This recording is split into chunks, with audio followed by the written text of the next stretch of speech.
Mosaic, a daily news program from Link TV, presents a selection of news reports from independent and state-controlled broadcasters from throughout the Middle East.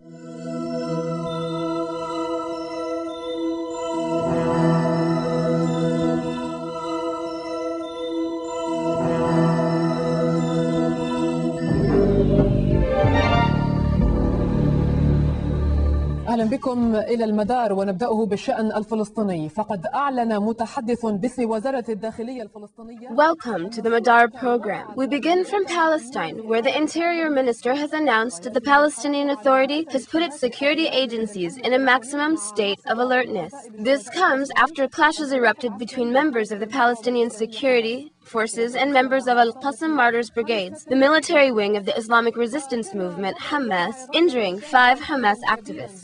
The situation in Gaza has escalated dramatically after Hamas launched a missile on southern Israel, killing 1 woman and slightly injuring another. This attack comes as a special welcoming from the Qassam Martyrs Brigades to the Palestinian President Mahmoud Abbas, who came to Gaza to urge Palestinian factions to remain committed to the cooling-off period after the Netanyahu operation and the consequent Israeli retaliations in the West Bank. To the sound of explosions, and while Al-Qassam missiles were being launched towards Israeli settlements in Gaza, and amidst the Israeli policy of escalation in the West Bank, the president of the Palestinian Authority arrived to Gaza carrying the burdens of many heavy issues on his shoulders. He is afraid of a collapse of the ceasefire agreement following the Netanyahu operation. We are still committed to the ceasefire agreement, and that goes for all Palestinian factions. There is a Palestinian consensus to make the ceasefire successful. In return, we demand Israel to stop the escalation and respect the Palestinian position. The Palestinian Authority announced that it remains committed to the ceasefire agreement, but that does not solve the problem. What matters most in this regard is the position of the Palestinian factions that demand Israel to stop its aggression against Palestinians as a condition of the ceasefire. In this context, the meeting between Abu Mazen and leaders from the Palestinian factions will focus on this issue. From the perspective of Hamas, the agreements we have reached in Cairo are still valid. However, we confirm that we have the right to retaliate against Israeli aggressions. The Israeli enemy has not been committed to the obligations that they have made. They have not released prisoners and detainees. They have not stopped the aggression, the incursions, and the assassination policy. Israel has placed Hamas and Al-Aqsa brigades of Fatah on its list of future military targets after the 2 declared responsibility for launching missiles in the past few hours, thus making Abbas's visit even more challenging. Those who have been closely monitoring the situation in the Palestinian territories say that in the end of the day, all Palestinian factions agree that reaffirming the ceasefire is to their benefit. The decision to reach a ceasefire agreement was made to serve our nation's interests. The Palestinian factions agreed to a ceasefire from this standpoint. I believe that the Palestinian national interests demand the factions to stay committed to the ceasefire agreement despite the Israeli aggressions. The factors that may help sustain the ceasefire are not present at this time. Both the Israeli and the Palestinian sides are exchanging accusations about the latest attacks. It seems that Abbas needs the mediation of a third party, most likely Egypt, to succeed in his mission in Gaza. قال المسؤول الإيراني المعني بالملف النووي حسن روحاني إن طهران While the Iranian nuclear program continues to be one of the most controversial international files, Ahmadinejad is getting closer to take his role in leading the nation. Observers believe that the political situation in Iran will change as reformers are getting out of the picture, which explains why politicians are intensifying their efforts to deal with the new situation. Iran is facing some problems in regard to the resignation of some candidates who are running for positions in the new government of Ahmadinejad. دائرة الضوء وخروج شخصيات بارزة من الواجهة. تتفاعل في إيران مسألة استقالة بعض المرشحين للمناصب الوزارية في حكومة الرئيس المنتخب أحمد نجاد. Some of these candidates are from Tehran municipalities which were headed by Najad before he won the presidential election. According to the Iranian law, any candidate must resign from his former position if he is to run for government positions. However, some governmental candidates are refusing to leave their positions in order to block reformers from taking over such positions, especially when considering that some reformers came only second in the race for the mayoral elections 2 years ago.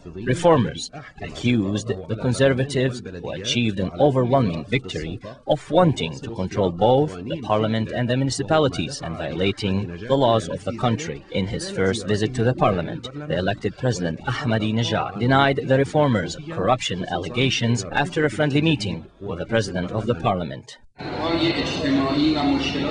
We will strongly support the newly elected government, and this is for the interests of all Iranians.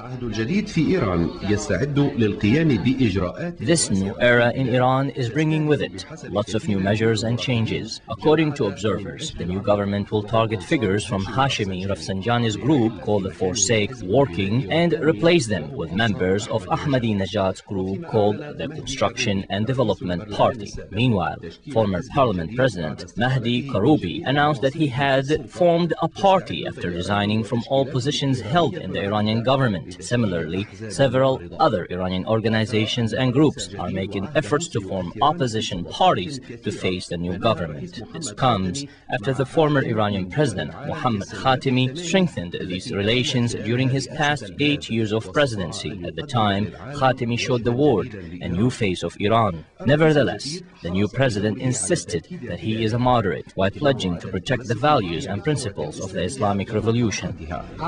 The world is suffering from hypocrites who claim to be believers of democracy while practicing the opposite. The Iranian people want to achieve justice while maintaining the values and traditions of Islam.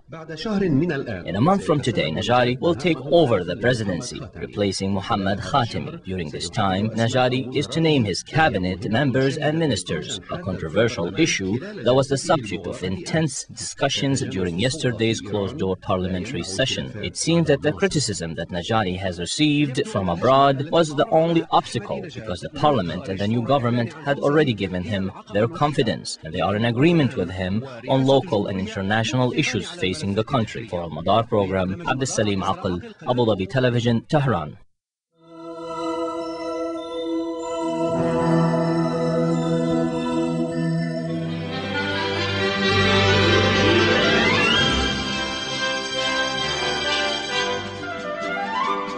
Bismillah ar-Rahman ar-Rahim. This is Sultan Oman Television News at 8:30. Good evening. Those were the headlines and now the news in detail. 3 suicide bombers attacked Baghdad's Green Zone government compound today, but only 2 bystanders were killed and police shot and captured one of the bombers before he could set off his explosives. The US military said in a statement that after the car bomb, a suicide bomber detonated himself and the other suicide bomber tried to run away from the scene. Iraqi police shot the man and were evacuating him when they discovered the vest. Meanwhile, security forces in the Iraqi capital discovered the bodies of 10 men handcuffed, blindfolded and shot in the head. Police said today the bodies of men aged between 25 and 35 were found yesterday night in the Ma'mal area on the eastern outskirts of Baghdad.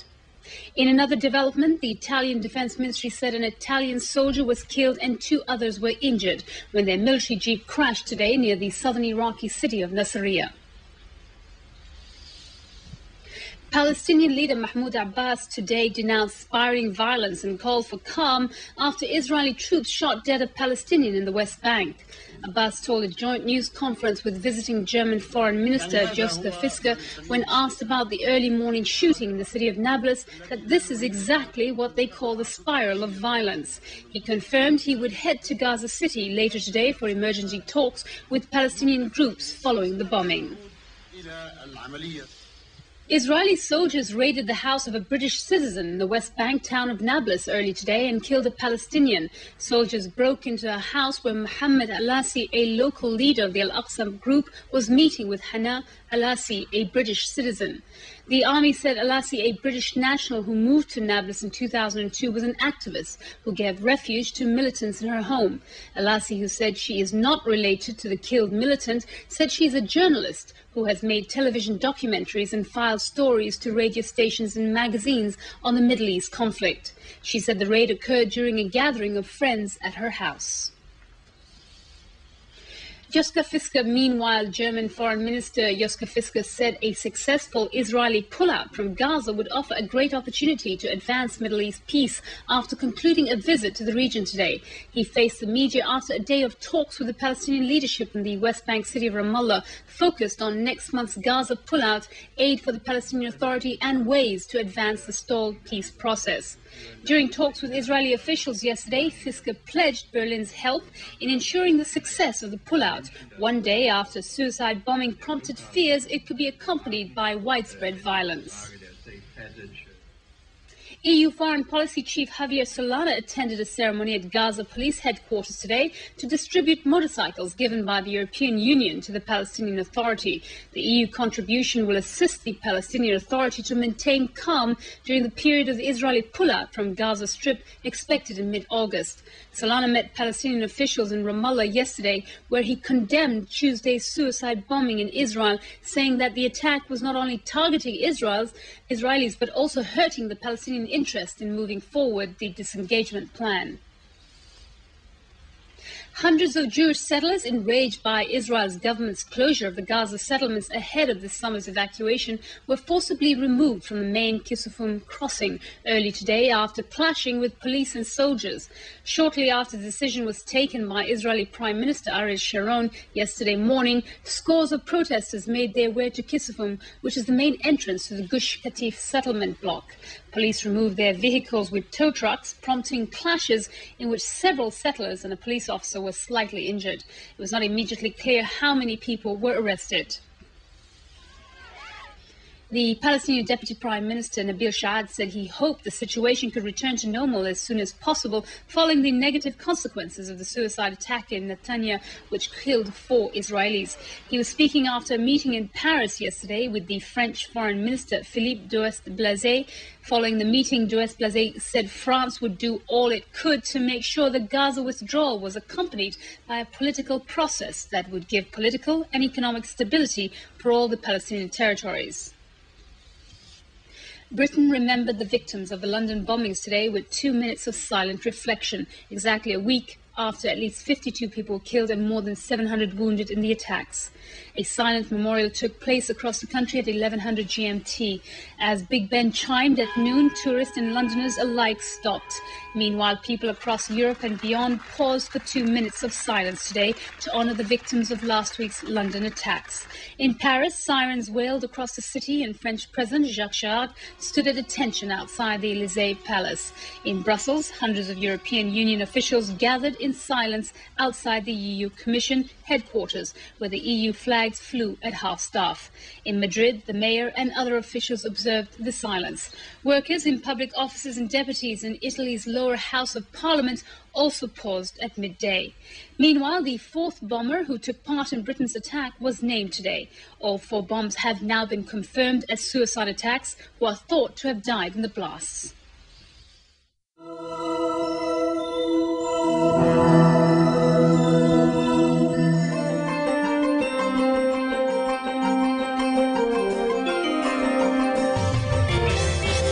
Good afternoon. After meeting with President Emil Lahoud, Fouad Senouras today said he's seeking to form a non-party cabinet after a new setback in coalition talks with other parliamentary factions.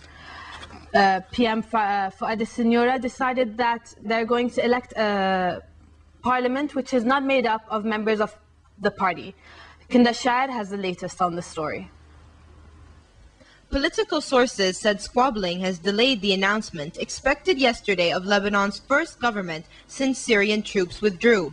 Sources claimed strong reservations by Christian leader Michel Aoun and a pro-Syrian Shiite Muslim coalition over their representation in the cabinet made swift approval unlikely. The bickering came the day pro-Syrian minister Ilyas Mur escaped an assassination attempt, raising fresh fears of Lebanon sliding into instability. Signora was insisting on his lineup and appeared unwilling to introduce changes, raising the possibility that he might opt to step down. Signora drew up a cabinet of 24 ministers he had agreed with the Shiite Amal and Hezbollah groups and was close to winning the approval of Aoun, who leads a 21-member bloc in the 128-seat parliament. But hours after Defense Minister Ilyas al-Mur was wounded in a car bomb attack near Beirut on Tuesday, Signora presented Lahoud with the list, adding 6 ministers, 4 of whom are loyal to Hariri, taking other groups by surprise. Signora, who is loyal to Saad al-Hariri, leader of the largest bloc in parliament, and the slain ex-premier's son, was asked 2 weeks ago to form the government after the first election since Syria ended its 29-year military presence in Lebanon in April. Aoun's bloc said in a statement that it was suspending its participation in the government as Signora had renegated on an earlier agreement. The statement said, quote, "This has cast a climate of mistrust over the government issue. Therefore, the bloc links its participation in the cabinet with carrying out what had been agreed." Amal and Hezbollah also indicated they would not agree to the proposed lineup, which gives them 5 ministers. Signora, finance minister for most of the period after the 1975 to 1990 civil war and a senior aide to Hariri, faces the task of controlling a 36 billion public debt that has almost reached twice the size of Lebanon's gross domestic product. The hundreds of trucks stranded at the Lebanese-Syrian borders began to move as 70 Lebanese trucks were allowed to pass through into the Syrian border. However, there remain 600 Lebanese trucks at the border that are not being allowed to cross over into Syria. The blockage has had a negative effect on the Lebanese agriculture. In the 2 weeks since the trucks were blocked from crossing the border, it has cost the agricultural sector $400 million. The president of the Agricultural Federation in Bekaa described the economic relationship between Syria and Lebanon as being unbalanced, quoting that every day hundreds of Syrian trucks are being allowed to enter Lebanon. Ongoing consultations continue regarding this unresolved border issue. Syria's Deputy Foreign Minister Walid Muallim has agreed to aid the United Nations International Committee in its investigation into the murder of slain former Premier Rafiq al-Hariri. Syria blames the recent string of bomb attacks that killed prominent Lebanese figures in recent months and weeks on elements bent on straining relations with Damascus. Muallim also said he wants Syria and Lebanon to join forces in peace talks with Israel. He said joint negotiations would create better results against the, quote, Israeli enemy. Kinda Shad has more details on the story. In an interview with the daily Al-Thawra, Syrian Deputy Foreign Minister Walid Muallim said that his country has an interest in seeing the truth regarding the assassination be revealed as soon as possible. UN Security Council Resolution 1595, adopted in April, created the Inquiry Commission and called on all states to supply any information they had on the still unsolved murder. Muallim reiterated that Syria had no involvement in the blast on February 14th that killed Hariri and MP Basil Fleihan and unleashed a popular uprising that led to Syrian troops pulling out of Lebanon in April after almost 3 decades, adding that it was a shock for Syria, who became victim and the accused at the same time. Opposition figures in Lebanon have accused elements within the Syrian regime of being behind the Hariri assassination and the killings of an anti-Damascus politician and journalist last month. Muallim said that those who killed Hariri had studied the results of the crime, adding, quote, "One of the results is that the current state of Syrian-Lebanese relations, which only serves the interests of Israel and the hegemony of Western countries, impose on Lebanon." Muallim said the subsequent assassinations and explosions have been committed in Lebanon by criminal hands with the goals of arousing suspicion between Syrians and Lebanese. He added that Syria has absolutely no interest in committing attacks in Lebanon which cause innocent victims. Muallim's comments came after Lebanon's outgoing pro-Syrian defense minister Ilyas al-Mur was wounded on Tuesday in a massive bomb blast apparently aimed at killing him. With respect to negotiations with Israel, Muallim voiced confidence that Lebanon would not sign any separate peace with Israel under US influence. Al-Muallim said that Lebanon had 2 choices now, either to follow the American direction, which he said means Israel, or to follow the Arab direction, adding that Syria will be the bridge for Lebanon in the Arab direction. Syria has always opposed any separate peace agreement between Lebanon and Israel. Muallim said such an agreement was the real agenda of UN Security Council 1559, whose demands were partly fulfilled by the withdrawal of Syria's military from Lebanon. He said the resolution aims at setting Lebanon for a partial agreement with Israel, such as that of May 17, 1983. He added that a large majority of the Lebanese say that Lebanon will be the last Arab country to sign a peace deal with Israel. Lebanon, then still under partial Israeli occupation, signed a U.S.-brokered peace accord with Israel in 1983, but abrogated it the following year after an uprising by Syrian-backed militias. Muallim reiterated that Syria was willing to renew peace talks with Israel, but said the Jewish state was not interested. Israel has dismissed Syrian calls for the resumption of talks that faltered in 2000 over the future of Golan Heights, under Israeli occupation since the 1967 Middle East War.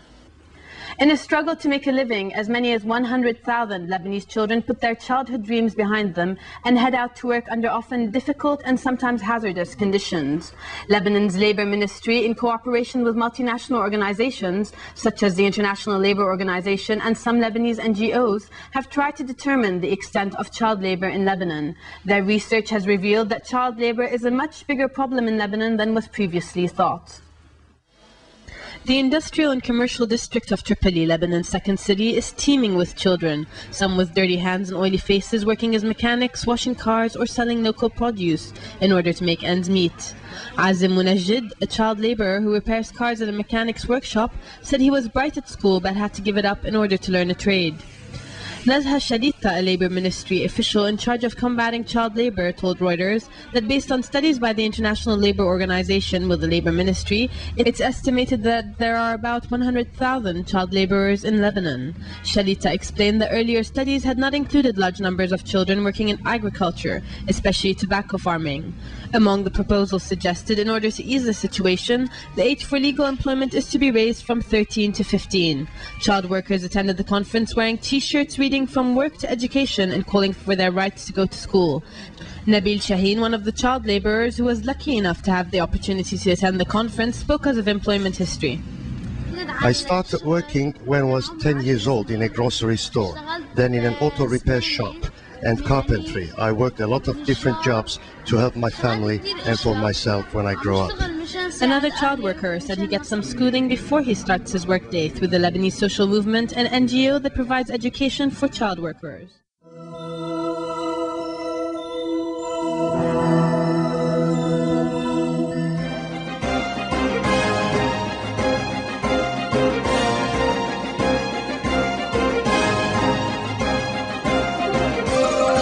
Prime Minister Ariel Sharon is on his way to dividing Jerusalem. This, according to Likud MK Uzi Landau, moments before today's Likud faction meeting in the Knesset.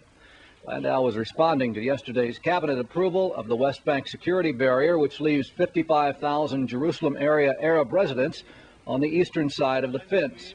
The ruling coalition's labor faction was encouraged by yesterday's decision, saying that the decision to separate Arab neighborhoods from Jewish areas in the capital fits with their position of a compromise on Jerusalem. But the split in the Likud on the issue places Deputy Premier Ehud Olmert in the same camp as his labor coalition partners. We are not just fighting the northern Samaria and Gaza. We are now fighting to stop the rolling on of this process to totally evacuate Judea and Samaria and the Golan Heights and the division of Jerusalem. And people must understand that Ehud Olmert once said that Barak will not divide Jerusalem. And now Mr. Olmert says the same thing about Sharon, that he will not divide Jerusalem. We have already been in this movie. As one who believes that there should be a compromise also in Jerusalem, and most of the Arab neighborhoods will be part of the Palestinian state, I can say that I'm sure that the fact that the fence will be in such a place in which 50,000 people from the Palestinians will be behind the fence, I believe that's one of the signs that there will be a compromise at the end of the day, also about the Arab neighborhoods in Jerusalem, and they will not be part of the Israeli state, but they will be part of the Palestinian state. Israel is asking the United States to provide $2.2 billion in additional aid to help fund its upcoming withdrawal from the Gaza Strip and parts of the West Bank.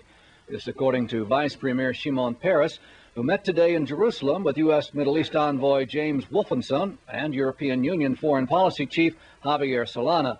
Peres said that some of the funds will be used for the physical removal of settlers and their belongings, while the rest will go for resettlement and development of the Galilee and Negev regions.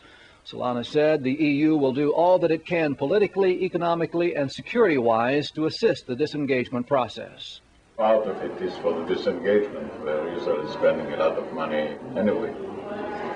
Then again, Israel cannot be just a country of disengagement. They have to engage to rebuild the country. And that is the development of the Negev of the Galilee, which is the only alternative to the territory. The most important objective is to try to see how we can help now that we approach so close to the date of the disengagement, how we can help today and in the future.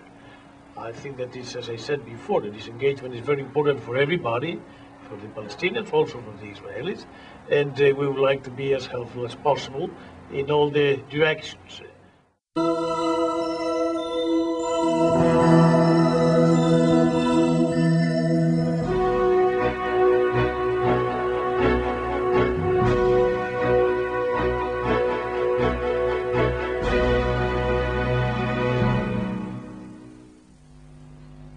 The Israeli cabinet approved today a revised route for the apartheid wall around East Jerusalem, which will be completed within the next few months. The path will cut through two Palestinian neighborhoods, leaving some 50,000 Palestinian residents of occupied East Jerusalem on the West Bank side of the apartheid wall.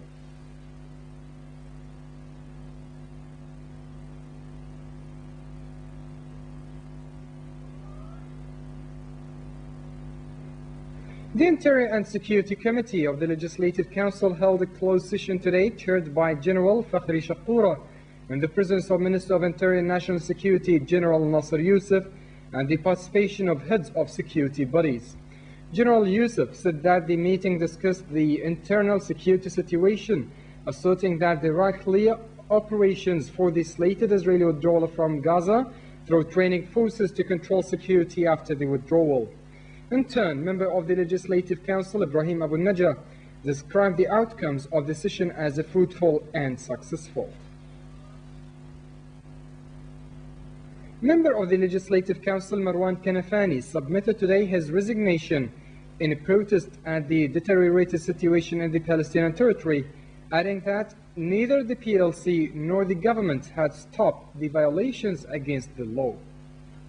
Not addressed towards one person or a group of persons. It's addressed to all persons and all groups. I think that we have reached a time where we should sit down responsibly and talk about what should we do after the Israeli withdrawal, what we should do to give the simple individual citizen the feeling that he's safe and that he's going to be prosperous and he's going to be better off tomorrow than he is today.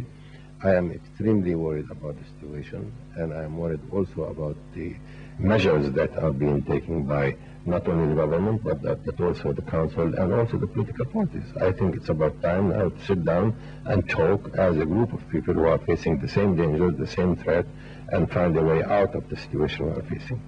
Unfortunately, that did not happen, and there are no signs in my view that is going to happen. And I hope that my resignation would draw the attention to the situation that we are facing now, to the need of the simple Palestinian ordinary individual to feel safe and free. The views expressed on Mosaic are not those of Link TV or its sponsors, but of the broadcasters themselves.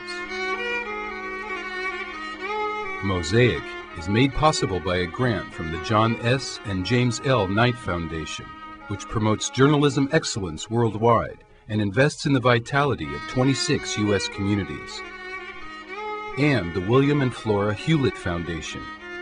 Additional support is provided by the Firedoll Foundation and Henry and Virgilia Dakin.